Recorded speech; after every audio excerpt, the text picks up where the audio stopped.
The door to my own workshop was locked from the inside. I stood in the hallway for a moment, key in hand, staring at the brass knob I had installed myself 23 years ago. I could hear my son's voice through the wood. He was on a call, laughing about something. Easy, comfortable laughter. The kind a man makes when he feels completely at home. I walked back to the kitchen and put the kettle on. That was a Tuesday in October. I remember because the maple out front had finally turned, and I had been planning to go in there and find my old pruning shears before the ground hardened. I had been planning that for 3 days. Every time I tried, the workshop was occupied. My son used it as his home office now. He hadn't asked. He had simply moved his monitor in one afternoon while I was at the grocery store, and by the time I came back, there were Ethernet cables taped along my baseboards. I told myself it was fine. He was my son. And the house was big enough. That is what I kept telling myself. The house is big enough. Let me go back to the beginning, because I want you to understand something clearly before I tell you the rest. This house, the one on Birchwood Drive with the green shutters and the detached garage and the workshop my wife and I had added on in 2001. This house has been mine for 31 years. I paid off the mortgage in 2019. I have the deed in a fireproof box in my bedroom closet, right next to my wife Carol's death certificate and our original marriage license. I mention this not to brag. I mention it because it matters. It matters more than I realized at the time. Carol passed in the spring of 2021. Pancreatic cancer. 11 weeks from diagnosis to the end. I won't spend long on that part because it still sits in my chest like a stone, but I need you to know it happened, because everything else follows from it. My son Daniel was 41 when his mother died. He came for the service with his wife, Nicole, and their 2 kids, my grandchildren, Marcus, who was 13, and Tyler, who was 10. They stayed for a week. It was good to have the house full again. When they left, I stood in the driveway and watched the taillights disappear around the corner, and then I went inside and sat at the kitchen table for a long time without turning on any lights. I managed. I am not a man who falls apart easily. I had my routines, my garden, my neighbor Frank across the street who came by most Saturdays. I had Carol's sister Ruth Ann who called every Sunday without fail. I managed. About 8 months later, Daniel called and told me that his company was going through a restructuring. His position was being eliminated. He wasn't panicking. He said he had savings. Nicole was still working, they would be fine, but they had been renting a place in Cincinnati that was frankly overpriced, and they had been thinking, if it wasn't too much trouble, maybe they could come and stay with me for a little while, just until he landed something new. 4 months. Maybe 5. The kids could finish the school year remotely. It would be temporary. I said yes before he finished the sentence. I want you to understand that too. I wanted them there. I wanted to hear footsteps in the morning. I wanted someone to cook for. I put fresh sheets on every bed in that house, and I drove to the store and bought the cereals my grandchildren liked. And I stood in the cereal aisle for 20 minutes, reading the backs of boxes to make sure I got the right ones. They arrived on a Friday evening with a moving truck. I had expected a few carloads. Clothes, laptops, some boxes of personal things. What pulled into my driveway was a 20-foot truck and a sedan with a roof rack stacked to the sky. It took 3 hours to unload. Furniture came off that truck: a sectional sofa, a king bed frame, a large television, a standing desk, a gaming console, a chest freezer, a portable dishwasher, and several dozen boxes labeled in Nicole's neat block handwriting. Kitchen, pantry, bath 1, bath 2, master. I watched from the porch. I did not say anything. By the end of the weekend, my living room had been rearranged. My furniture, the armchair I had owned for 15 years, the side table Carol and I had found at an estate sale in Vermont, was pushed against the wall to accommodate the new sectional. My kitchen, which I had always kept a particular way, now had Nicole's appliances on every counter. A second coffee maker, an air fryer, a large KitchenAid mixer I never once saw her use. The refrigerator had been reorganized. My things were on the bottom shelf. All of them. I told myself it was fine. They needed to feel at home. It was only temporary. By the 3rd week, Daniel had claimed the workshop as his office. By the fourth week, Marcus had moved his gaming setup into the sunroom where I used to sit in the mornings with my coffee and the newspaper. The boy wasn't unkind about it. He was 13. He simply did what teenagers do, but I found myself sitting at the kitchen table with my coffee instead, listening to the muffled sound of whatever game he was playing, and I would think about how Carol used to come find me in that sunroom on Saturday mornings with a second cup, and she would pull her knees up into the other chair, and we would just sit there, not talking, just sitting. I was not going to say anything about that. Nicole cooked most evenings. I will give her that. But cooking, I discovered, was not done in my honor. It was done on a schedule, and according to preferences that had nothing to do with me. I am a simple eater. Carol and I had liked roasted chicken, good soup, pasta with vegetables from the garden. Nicole cooked things that came in vacuum-sealed pouches and required a specific oven temperature she would not adjust. She made meal plans on a whiteboard she had mounted on the door of my pantry, a door that had previously just been a door, and the meal plans did not consult me. When I mentioned, once, that I was thinking of making my mother's beef stew that weekend, Nicole said that was fine. There was space in the freezer, and then she didn't look up from her phone. I made the stew. I ate it alone over 3 days. No one else touched it. Daniel was busy with his job search, or at least that is what I was told. He was in the workshop from 9 in the morning until well into the evening. He emerged for meals and occasionally to watch something on the television. His television, now centered in my living room. He was not hostile toward me. I want to be careful about how I describe my son because I love him, and I believe he loves me in the way that certain people love their parents, as a background fact of life, present and accounted for but not requiring much active attention. He had always been more Carol's son than mine in terms of emotional closeness. She was the one who called him every week, who remembered his friends' names, who sent cards for small occasions. When she was gone, the cord that kept him tethered frayed. I don't think he noticed. I don't think he knew the cord had existed. The first time I felt something close to invisible was a Sunday in February. I had been outside all morning pulling up the dead growth from the garden beds along the back fence. It was cold, but I didn't mind. Carol had planted those beds, and I kept them up. When I came inside, I was muddy and my back was sore, and I washed up and came to the kitchen to make lunch. Nicole and the boys were at the table. Daniel was in the workshop. Nicole had made sandwiches, a whole plate of them, and the boys were eating, and there was juice on the table and chips, and it looked like a Saturday lunch in a normal family's kitchen. I stood at the counter and looked at the plate and looked at Nicole. She was scrolling her phone. She did not offer me a sandwich. She did not look up. I made myself some toast.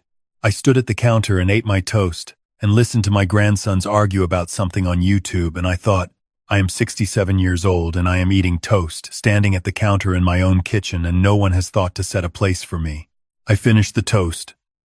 I washed the plate. I went back outside. There were other moments. The morning I came downstairs at 6 and found the kitchen completely unusable, dishes from the night before, covering every surface.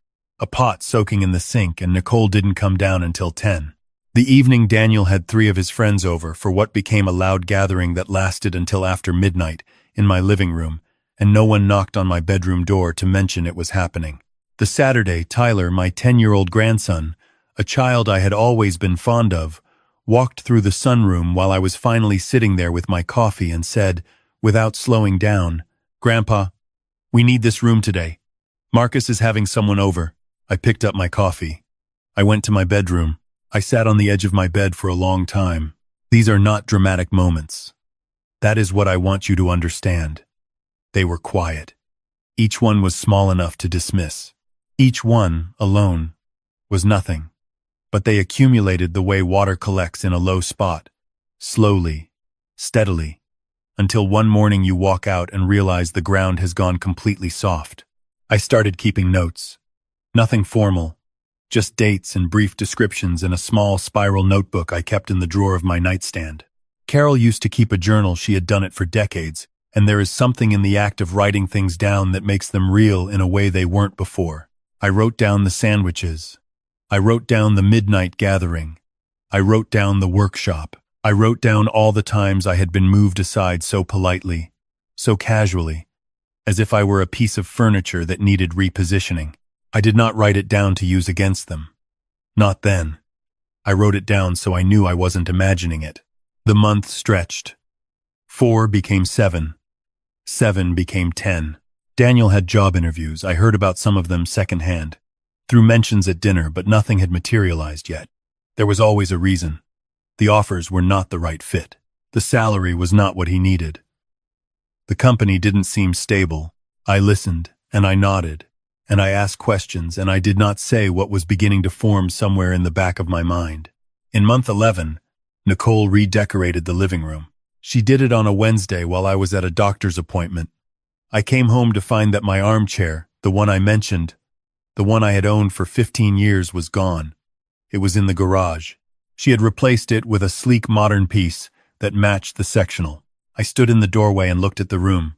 "It was really mismatched," she said, from the kitchen. "The new one pulls the whole space together." Daniel was beside her, looking at his phone. He nodded without looking up. "Looks good, right, Dad?" I looked at my armchair through the garage window later that afternoon. It was just sitting there on the concrete beside the lawnmower. I went inside. I went upstairs, and I sat at my desk and I opened my laptop. I spent that evening reading through the tenant-landlord laws for the state of Ohio. Then I read them again. I made notes, real ones this time, in a yellow legal pad. I wrote down the date they had moved in. I wrote down the nature of the arrangement, verbal. No lease, no rent exchanged. I wrote down what that meant legally. I wrote it all down slowly and deliberately. The way a man writes something he wants to be certain he understands correctly before he acts on it. Then I called my neighbor Frank. Frank is a retired attorney. He did estate work mostly. But he knows enough about property law to be useful, and more importantly, he is the kind of man who will sit across a kitchen table from you at 9 o'clock at night and drink bad coffee and tell you the truth. He told me the truth. It took about an hour. When he left, I washed both mugs and stood at the kitchen window looking out at the backyard. The maple was budding. It had been nearly a year since they moved in. I had not touched my garden properly in months. The workshop had not been mine in all that time. My armchair was in the garage. I was not angry. That surprised me. I kept checking for anger the way you probe a sore tooth with your tongue, expecting to find it, and it wasn't there. What I felt was something quieter and more settled. I felt clear. And there is a word for it. I think resolved. I felt resolved in a way I had not felt about anything since Carol died. I slept well that night, better than I had in months. The next morning I got up early, before anyone else was awake, and I made my coffee and I took it to the sunroom, and I sat in the chair by the window, and I watched the light come up through the maple in the backyard. I sat there for a long time. Nobody came to move me. Over the following 2 weeks I was careful. I spoke to Frank twice more. I called a lawyer. He recommended a woman named Patricia, who handled landlord-tenant matters and was efficient and direct in a way I appreciated. She reviewed what I described and confirmed everything Frank had told me. She drafted the documents I needed. I reviewed them. I signed. I did not change my behavior toward my son or his family during those 2 weeks. I had dinner with them when Nicole cooked. I asked about the boys' schoolwork. I listened when Daniel talked about his job search. I was exactly what I had always been. A background fact of life. The night before I planned to act, I went out to the garage and carried my armchair back inside. I set it in the corner of the living room, by the window. It looked mismatched. I didn't care. I sat in it for a little while. The next morning was a Saturday. Daniel came downstairs around 8:30, which was early for him on a weekend. Nicole and the boys weren't up yet. He poured himself coffee and stood at the counter, my counter, scrolling his phone the way he always did. And I thought about how he had stood at this exact counter as a little boy, too small to see over the top of it, and Carol used to let him stand on a step stool to help her stir things. "Morning," he said, without looking up. "Morning," I said. I had 2 envelopes on the kitchen table. I slid them across. He looked up then. "What's this?" "One is for you. One is for Nicole." He set his phone down. He picked up the envelope with his name on it and he opened it, and I watched his face as he read. He read, slowly. He read it twice. The color left his face somewhere around the second paragraph. "Dad," he said it quietly. "I've had a lawyer review everything," I said. "You'll have 60 days. That's more than the legal requirement. I wanted to give you enough time. You're evicting us? I'm asking you to find other arrangements. The house is mine, Daniel. It has always been mine. There is no lease here, no agreement, and I have been patient for going on 12 months. I kept my voice even. I had practiced. I love you. I love those boys. But this is my home, and I'd like it back." He stared at the paper. I could see his jaw working. "I've also been in contact with a real estate agent," I said. "I'm going to put the sunroom addition back the way it was. The workshop will be mine again. And that chair," I nodded toward the corner, "stays where I put it." He looked at the chair. He looked at me. "Mom's only been gone 3 years, he said, and his voice cracked on it, and I felt that in my chest the way I always feel anything about Carol. "I know," I said, "and I think about her every day. But she is not here, and I am, and this is my house, and I need you to hear me when I say that." I paused. "I'd like to have a relationship with you and with your boys. I want that, but I cannot have it if I am invisible in my own home." He didn't answer. He took the envelope and went upstairs. I heard the bedroom door close. I heard voices, his and Nicole's, muffled through the ceiling. I made myself another cup of coffee, and I went to the sunroom, and I sat in the armchair I had moved in there the night before, and I opened the newspaper. The maple outside was fully leafed out now. I had forgotten how good it looked from this window in the spring. Nicole came downstairs 40 minutes later. She stood in the doorway of the sunroom with her arms folded, and she looked at me with an expression I recognized. She was marshaling something, organizing her anger into something pointed, and I waited. "You can't just do this," she said. "I have," I said. 60 days is generous. Patricia can give you the name of a relocation service if that would help." "Patricia." She said the name like it was unfamiliar. "You've been planning this." "I've been considering it," I said. "For some time now." She stared at me. I think she was waiting for me to apologize, or explain myself further, or soften it somehow. I have spent a long time softening things. I looked back at her calmly, and I turned the page of my newspaper. She left the doorway. The 60 days were not comfortable. I will not pretend they were. There were silences at dinner that pressed against the walls. Nicole did not speak to me much directly. Daniel oscillated. Some evenings he was stiff and cold. Other evenings he would find me in the garden or in the workshop, and he would stand there for a moment like he wanted to say something, and occasionally he did, and the things he said were not always easy to hear. He said I was being selfish. He said Carol would not have done this. He said he never thought his own father would make him feel like a stranger. I listened to all of it. I did not argue. I said once that I thought Carol would have understood, and that she had been better than me at saying hard things sooner, and that I was sorry I had waited so long to say this one. He didn't respond to that. But he stood there a little longer before he went inside. They found an apartment. A good one, as it turned out, newer building, closer to the area where Daniel had been interviewing. He was offered a position in his 4th week of looking seriously. Once he was not spending his days in my workshop calling it a home office. I don't know if the connection is real, but I noticed it. On the last day, I helped load the truck. Not out of obligation. I simply wanted to. I carried boxes and I helped disassemble the bed frame. And I stood in the driveway with Marcus and Tyler while their parents made the final walkthrough, and Marcus, who is 14 now and taller than he was last fall, stood next to me and said, quietly, that he was sorry things had gotten weird. I told him things weren't weird. I told him things were honest. And honest was better. He seemed to think about that. When the truck pulled away, Daniel rolled down his window. He didn't say anything for a second. Neither did I. "I'll call you," he said.